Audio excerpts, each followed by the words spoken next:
మహిమ కలుగునుగాక. యేసుక్రీస్తు ప్రభుకు మరి ఘనత ప్రభావం కలుగునుగాక. ఈ రకంగా మరి మనిషిగా మనల్ని పుట్టించాడు కాబట్టి ఒక 2 మాటలు చెప్తున్నాను. మరి అనుక్షణము ఆయనతో ఉండే భాగ్యము ఎంతమందికి ఉన్నదండి? మరి ఈ సమయంలో అందరూ గాఢ నిద్రపోతున్నప్పుడు మరి రేయి మొదటి జాము నుండి లేచి ఇప్పటి వరకు ఆయనతో సహవాసం చేయటం ఎంత భాగ్యం ఇచ్చిండో నాకైతే. ఆయనకి మహిమ కలుగునుగాక. ఇక ఉదయం లేస్తే బయట మనుషులతో, ఇంట్లో మనుషులతో, లోకంతో, నానా వేదనతో, నానా బాధలతో ఉంటే ఆ జీవితం బాగుంటుందా? మరి సృష్టికర్తన యేసుక్రీస్తు ప్రభుతో అనుక్షణము ఏ రకంగా ఉండటం బాగుంటుందా? మీరే ఆలోచించుకోండి. ప్రతి క్షణము బ్రతికున్నాం కాబట్టి ప్రతి క్షణము ఆయన మనతో మాట్లాడాలని మనతోనే ఉంటాడు, చూస్తూ ఉంటాడు. కాబట్టి నేను మరలా ఎందుకు వీడియో చేస్తున్నానంటే సమయాన్ని పోనీయకండి. సృష్టికర్తన దేవుడితో అంటుకట్టుకొని ఉండండి. అర్థమైందండి?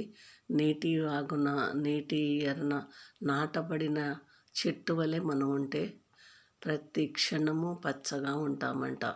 ఒకవేళ బాధలు వచ్చినా, వేదన వచ్చినా, ఏదొచ్చినా, కరువు వచ్చినా మన సృష్టికర్తతోని మనం అంటుకట్టుకొని ఉంటే మనకంటే ముందే ఆయనకే తెలుస్తుంది.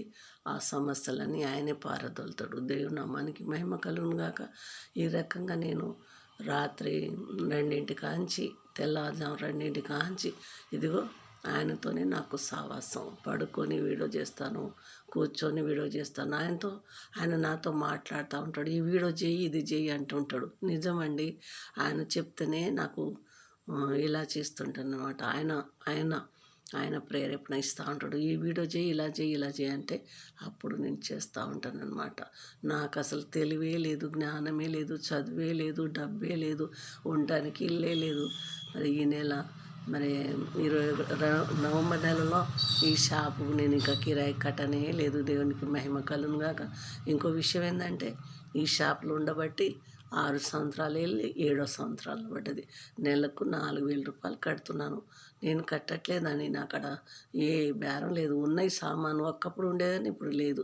రోజుకు ఒక 50 రూపాయలు కూడా అమ్మట్లేదు నేను. నమ్ముతారా మీరు? 50 రూపాయలు కూడా అమ్మట్లేదు. అయినప్పటి ఇగో ఇలా బ్రతికిస్తున్నాడు. దేవునికి మహిమ కలుగునుగాక. ఎందుకంటే నేను ఆయనతోనే ఉంటాను. నాకు బలగం ఉన్నారు, కొడుకులు ఉన్నారు, కోడళ్ళు ఉన్నారు, మనవరాలు ఉన్నారు. కానీ ఎవరి మీద నేను అంతగా వాళ్ళతోని కూడా మంచిగానే ఉంటాను. కాకపోతే ఇక ఎక్కువ శాతం మరి రూపాయలు ఒక 10 పైసల వంతు వాళ్ళతో ఉంటా, 90 పైసల వంతు యేసయ్యతోనే ఉంటాను నేను. దేవునికి మహిమ కలుగునుగాక. ఇంత గొప్ప ధన్యత ఇచ్చిండండి నాకు. దేవునికి మహిమ కలుగునుగాక. ఎందుకు ఈ వీడియో చేస్తున్నా అంటే మీరు కూడా ఇలా చేయండి.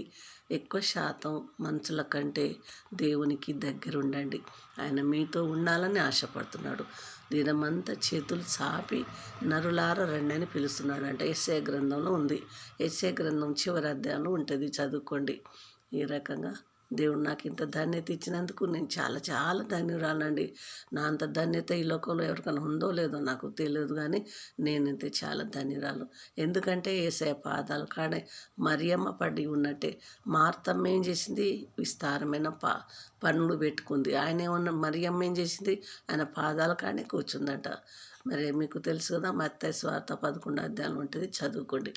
ఈ రకంగా మరి మా అత్తమ్మ ఏమంటుందంటే, యేసయ్య నీకు చింత లేదా? నేను ఒక్కదాన్ని పని చేస్తున్నాను, నా చెల్లె నీ దగ్గర కూర్చుందంటే మా అత్త అని గద్దిస్తాడు. ఆమె మంచిగా అవసరం ఉన్నది, ఎన్నుకున్నది, నువ్వు విస్తారమైన పనులు పెట్టుకున్నావని గద్దించాడు. ఆమెకు అక్కర ఉన్నది, మరి ఎన్నుకున్నది ఆమెకు తెలుసు. కాబట్టి ఆమె నా దగ్గర వచ్చాను కాబట్టి పనులు పెట్టుకోలేదు, నువ్వు విస్తారమైన పని పెట్టుకున్నామని మా అత్తమ్మను గద్దిస్తాడనమాట.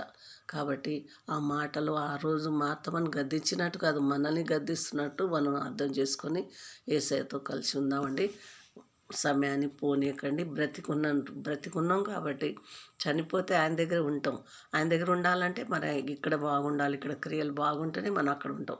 ఇక్కడ బాగలేకపోతే అక్కడ తీసుకోడండి, నరకాన్ని పంపిస్తాడు. ఈ మాట గుర్తుపెట్టుకొని మీరు కూడా నా లెక్కనే ఆయనతో అంటుకట్టుకొని ఉండాలని కొద్ది మాటలు దేవుడు దీవించును గాక. మరి నా కొరకు కూడా ప్రార్థన చేయండి. మీ కొరకు నేను ప్రార్థన చేస్తా. ముఖ్యంగా సబ్స్క్రైబ్ చేయండి, అందరికి పంపించండి, లైక్ చేయండి. ఉంటానండి. Amen, amen.